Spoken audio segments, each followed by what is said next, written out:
साथियों, आज देश का बहुत ज्यादा जोर देश के नागरिकों की ईज ऑफ लिविंग पर है। एक समय था जब पेंशन पाने वाले सीनियर सिटीजन्स को बैंक में जाकर साबित करना होता था कि वो जीवित है। आज सीनियर सिटीजन्स को घर बैठे ही डिजिटल लाइफ सर्टिफिकेट्स की सुविधा मिल रही है। करीब करीब 1.5 करोड़ सीनियर सिटीजन्स अब तक इस सुविधा का लाभ उठा चुके हैं। आज भारत वो देश है जो हर गरीब परिवार को 5 लाख रुपए तक के मुफ्त इलाज की सुविधा देता है। आज भारत वो देश है जो 70 वर्ष से ऊपर के हर बुजुर्ग को फ्री हेल्थ केयर की सुविधा देता है।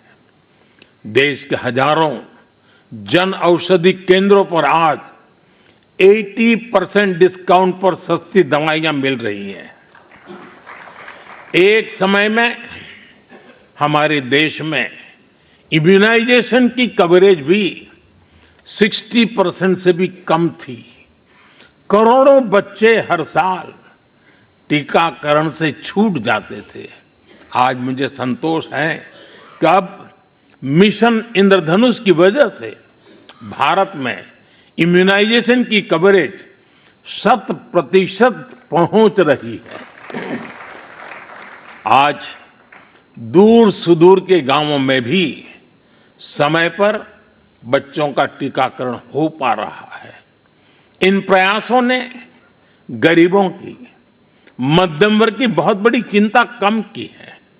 साथियों, आज देश में कैसे काम हो रहा है उसका एक उदाहरण एस्पिरेशनल डिस्ट्रिक्ट अभियान भी है। देश के 100 से अधिक ऐसे जिले जिन्हें पिछड़ा कहा जाता था, हमने उन्हें एस्पिरेशनल डिस्ट्रिक्ट माना और वहां हर पैरामीटर में विकास की गति तेज की गई है। आज देश के अनेक एस्पिरेशनल डिस्ट्रिक्ट दूसरे जिलों से बहुत बेहतर कर रहे हैं।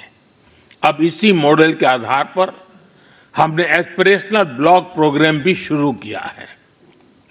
साथियों, लोगों की रोजमर्रा की जिंदगी से परेशानियां खत्म करने पर भी आज देश का बहुत ज्यादा जोर है। कुछ साल पहले तक भारत में 2.5 करोड़ घर ऐसे थे जो शाम होते ही अंधेरे में डूब जाते थे। उन घरों में बिजली कनेक्शन ही नहीं था। सबको बिजली का मुफ्त कनेक्शन देकर देश ने उनके जीवन को रोशन कर दिया है। बीते वर्षों में दूर सुदूर इलाकों में भी हजारों की संख्या में मोबाइल टावर्स लगाए गए हैं ताकि लोगों को 4G, 5G कनेक्टिविटी मिलती रहे। पहले कभी आप अंडमान या लक्षद्वीप जाते थे तो वहां ब्रॉडबैंड कनेक्टिविटी नहीं मिलती थी। आज अंडर वाटर ऑप्टिकल फाइबर ने ऐसे द्वीपों तक भी अच्छी स्पीड वाला इंटरनेट पहुंचा दिया है। हमारे यहां गांव के घरों, गांव की जमीन से जुड़े कितने विवाद होते रहे हैं ये भी हम भलीभांति जानते हैं। पूरी दुनिया में विकसित देशों के सामने भी लैंड रिकॉर्ड एक बहुत बड़ा चैलेंज रहा है, लेकिन आज का भारत इसमें भी लीड ले रहा है। पीएम स्वामित्व योजना के तहत आज गांव के घरों की ड्रोन मैपिंग की जा रही है और लीगल डॉक्यूमेंट इश्यू किए जा रहे हैं। साथियों, देश के विकास के लिए आधुनिक इंफ्रास्ट्रक्चर का तेज निर्माण भी उतना ही जरूरी है। इंफ्रास्ट्रक्चर के प्रोजेक्ट समय पर पूरे होने से देश का धन भी बचता है और प्रोजेक्ट भी, उसकी उपयोगिता भी बहुत बढ़ जाती है।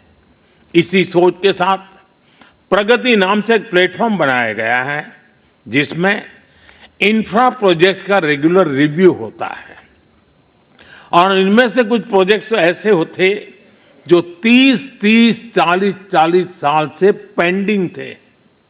मैं खुद इसकी मीटिंग को चेयर करता हूं। आपको जानकर अच्छा लगेगा कि अभी तक 18 लाख करोड़ रुपए के ऐसे प्रोजेक्ट्स को रिव्यू करके उनके सामने की अड़चनों को दूर किया जा चुका है। समय पर पूरे हो रहे प्रोजेक्ट्स लोगों के जीवन पर बहुत सकारात्मक प्रभाव डाल रहे हैं। देश में हो रहे ये प्रयास देश की प्रगति को भी गति दे रहे हैं और संविधान की मूल भावना को भी सशक्त कर रहे हैं।